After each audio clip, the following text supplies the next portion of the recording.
Hello everyone, welcome back to the channel. My name is Drake Rick, and today I'm going to give you my review over episode 2. I always do these late, I know, but we're back, and I'm going to review it right here, right now. It's going to be raw, uncut, no edits in this one, just because I want to get this out to everyone. And yeah, so let's get started. This was a filler episode, but it was still a very good episode. People were upset because it was a filler episode. It didn't make much progress at all, but it was still good. It was still good action. Good little story going on there. We got a giant frog, and we got some eggs and all that stuff going on. Uh, you know, uh, I'll try to. I don't know if that's a spoiler or not, but right now I don't think it's really spoiler.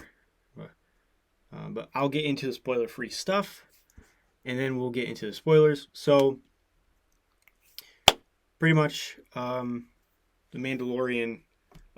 We already know this. The Mandalorian has to find another Mandalorian that can help him um, get Baby Yoda back to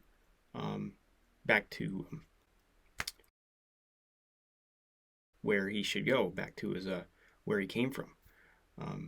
And to do that, we'll get right into the spoilers now because I can't explain this much at all without the spoilers. So, spoilers, be aware of that. So, the Mandalorian asks this lady where he can find another Mandalorian. And she said, I will tell you if you take this passenger along with you. And basically, this passenger was kind of like a frog-like creature, and its species is almost extinct. She has her eggs, and she needs to go somewhere. She needs to meet up with the father so that they can, kind of revive their species. So they go to an ice planet, and they get met up by two X-wing pilots. One I believe was Dave Filoni.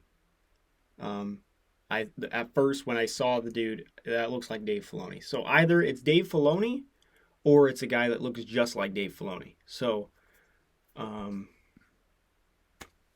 couldn't remember right, but I instantly thought that's Dave Filoni. So that's pretty cool.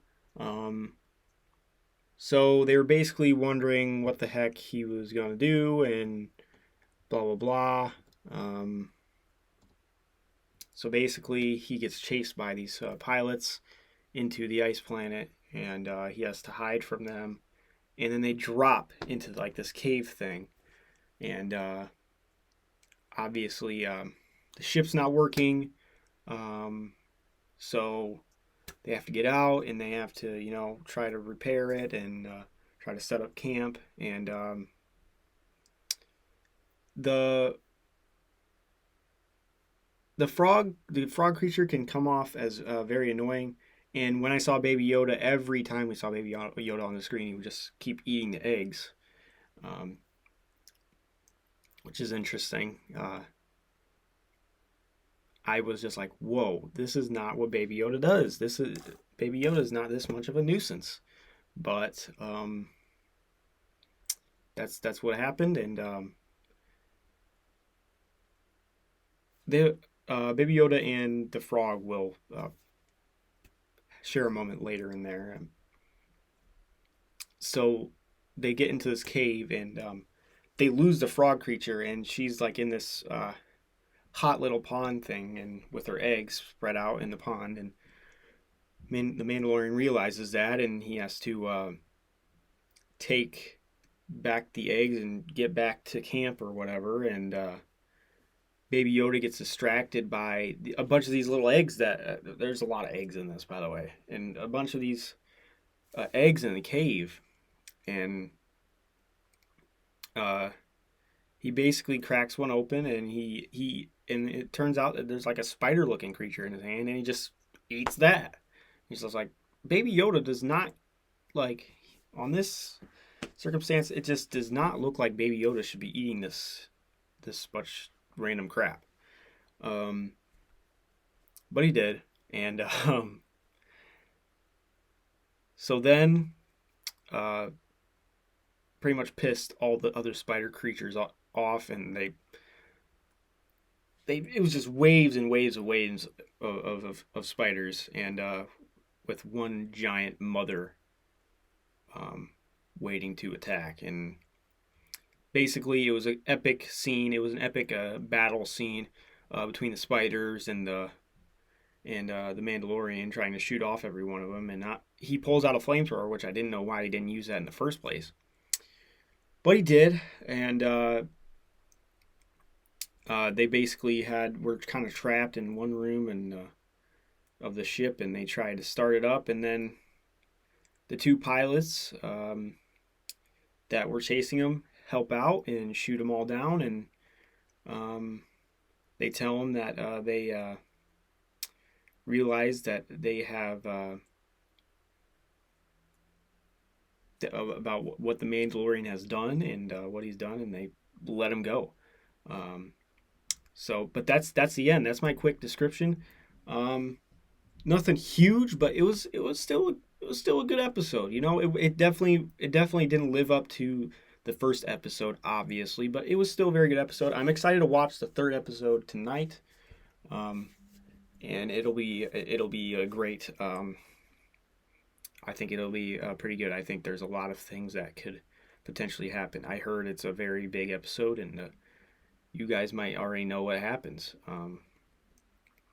So I can't wait. I can't wait to watch it. Yeah, it's gonna be good. What I want to get to in the next couple days is I want to get into some Marvel superhero stuff.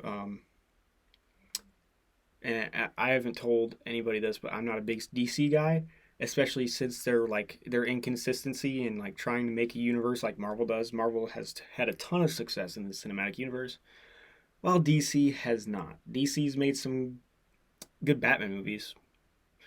That's probably it. But hopefully they can get back right on their feet. But um, I'm probably gonna have a video coming out in the next couple of days about who the best Peter Parker is. I know that's a very interesting conversation to have, and I know a lot of people are kind of on all three sides between Andrew Garfield, Tom Holland, and Tobey Maguire. I hope it's interesting for you guys to see my reaction about that and who I think is the best Peter Parker. I already have it in mind. I'm just waiting to kind of put it together, and hopefully I'm aiming for this to be my best edited video, which is complete opposite of this video, which is kind of a raw footage and all that kind of stuff. So yeah, that's pretty much going to be it. It's my shortest video to date. So yeah, I will catch you all later. May the force be with you.